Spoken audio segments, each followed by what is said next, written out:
Bonjour, je m'appelle Cécile, j'ai 37 ans, je vis à Villeurbanne et effectivement, je me suis reconvertie il y a quelques années. J'étais collaboratrice politique, mon dernier poste c'était assistante parlementaire au Parlement européen et aujourd'hui je suis directrice d'une association professionnelle, un réseau d'entreprises dans le secteur de la logistique.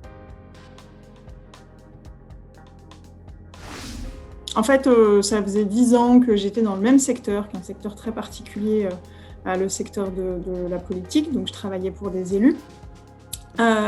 Et puis au bout de 10 ans, effectivement, ça faisait 4 ans que j'étais dans mon poste actuel, et puis j'avais un peu fait le tour de mon poste, sur lequel il n'y avait pas beaucoup forcément de perspectives d'évolution. Je me sentais plus très très alignée avec ce monde-là, en fait. Il y avait une perte de sens, et puis surtout, il y avait besoin d'être un peu plus dans le concret. Et puis j'avais envie de basculer sur autre chose, j'avais envie de transmettre, j'avais envie de donner une autre forme en fait à mon engagement politique, j'avais envie de quelque chose d'autre. C'était pas très précis à l'époque, mais voilà, je savais que j'étais arrivée au bout de quelque chose et qu'il fallait que je passe à la prochaine étape. Alors l'un des freins que j'avais, c'est un peu particulier, c'est que en fait j'étais bien payée. Donc du coup, c'était un des facteurs qui m'a retenue parce que quand on a un salaire confortable, on sait ce qu'on lâche, mais on ne sait pas ce qu'on va retrouver. Quelque chose qui a retardé ma décision de partir. D'autant plus que j'étais persuadée que ça allait être compliqué, la reconversion, qu'il allait falloir que je reparte de zéro parce que ce que je savais faire comme assistante parlementaire, c'était compliqué d'imaginer ce que ça pouvait valoir à l'extérieur. Donc ça m'a freinée. Et puis voilà, puis il y a aussi un peu tout ce qu'on apprend quand on est dans nos éducations, dans nos familles, etc. Moi, dans ma famille, par exemple, l'idée c'était après le bac, tu fais des études courtes et tu cherches vite un emploi. Et puis surtout, je savais pas quoi faire. Je savais que j'étais arrivée au bout d'un cycle et que je voulais bouger, mais j'avais pas la moindre idée de ce que je voulais faire. En fait, je me suis rendu compte de cette espèce de vertige. En fait, j'ouvrais pôle emploi.fr et puis je cherchais dans la barre de recherche, là, faut mettre un métier, un mot-clé, quelque chose. Et en fait, c'était le grand vide pour moi parce que j'étais assistante parlementaire. Qu'est-ce que je pouvais bien mettre dans cette barre de recherche c'est quoi mon métier, en fait? Donc voilà, ça c'était un peu handicapant parce que je savais que je voulais partir, je savais que je voulais faire autre chose, mais savoir quoi et savoir comment y accéder, c'était compliqué.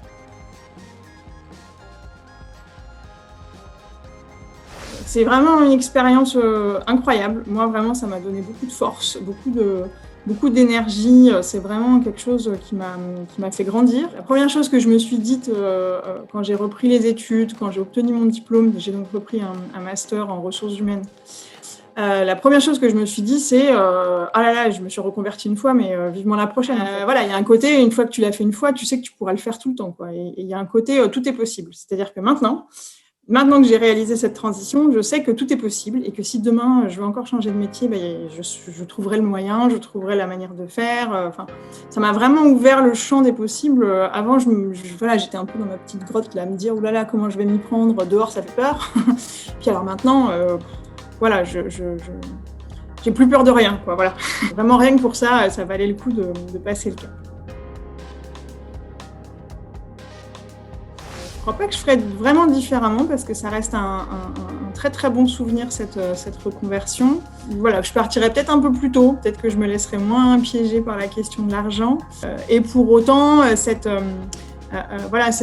difficulté que j'ai traversée, voilà, moi aujourd'hui, en plus de mon métier de management de projets collaboratifs et d'animation de réseau, dans lequel mes compétences d'avant me sont utiles maintenant, désormais, j'ai monté une nouvelle activité pour accompagner les personnes qui sont dans la situation dans laquelle j'étais quand j'étais collaboratrice politique et que je ne savais pas comment m'y prendre pour me reconvertir. Donc, j'ai aussi ajouté cette brique pour transmettre un peu ce que j'ai pu apprendre, ce que j'ai pu comprendre et ce que j'ai pu traverser quand je l'ai moi-même vécu. Voilà, donc, ça reste une expérience forte. Et je ne ferai pas forcément différemment, je ferai effectivement peut-être un peu plus vite. Et puis voilà, je ferai encore plus confiance à mon intuition en fait. Par exemple, à l'issue de mon accompagnement, il n'y avait rien de foufou qui se dessinait, en tout cas rien de très clair. Et puis je sais pas, je me suis inscrite en master RH, je le sentais bien. Je savais pas trop pourquoi, mais c'était la bonne voie parce que c'était très riche. Et puis même sans que ça m'amène directement à faire des RH en entreprise, parce que c'était pas forcément ça que je voulais. Ça m'a amené vers la gestion de projets RH, et qui était la bonne passerelle pour moi. Donc vraiment, c'était le bon chemin, il faut se faire confiance, et puis il faut pas hésiter à se faire accompagner.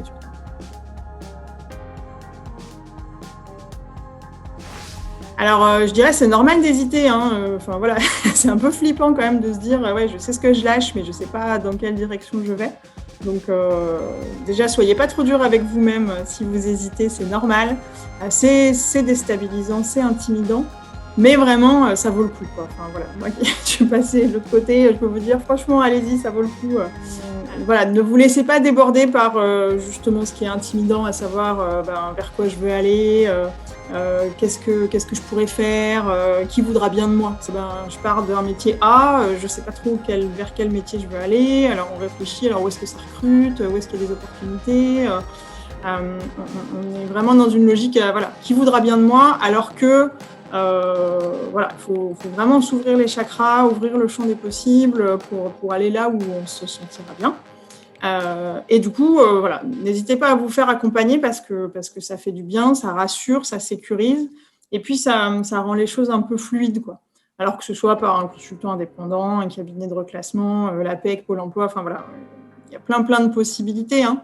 Mais pouvoir partager ce parcours très spécifique avec quelqu'un, d'autant plus si c'est quelqu'un qui l'a fait lui-même. Voilà, parlez-en autour de vous, partagez avec des gens qui l'ont fait, n'hésitez pas, parce que voilà, se faire accompagner et en partageant avec l'entourage et en se faisant accompagner par un pro, c'est vraiment quelque chose d'important. Donc voilà, pas rester bloqué sur les compétences, les formations, les reprises d'études, mais d'être vraiment sur quelque chose de plus profond, plus introspectif, sur de quoi vous avez besoin, qu'est-ce qui est important pour vous. Voilà, ça c'est vraiment important. Et puis voilà, la question des compétences, elle se met en place, les pièces du puzzle se mettent en place au fur et à mesure, combattre un peu l'autocensure, les croyances, tout ça. Et puis voilà, être convaincu que tout est possible et que c'est pas parce qu'il y a la crise, le chômage, machin, tout ça, ok, d'accord, c'est des contraintes objectives, mais c'est pas ça qui doit vous déterminer dans vos choix. Ce qui est important, c'est vraiment de savoir voilà, où est-ce que vous en êtes et qu'est-ce qui est important pour vous. Et pour le mot de la fin, je dirais lancez-vous, ça vaut le coup.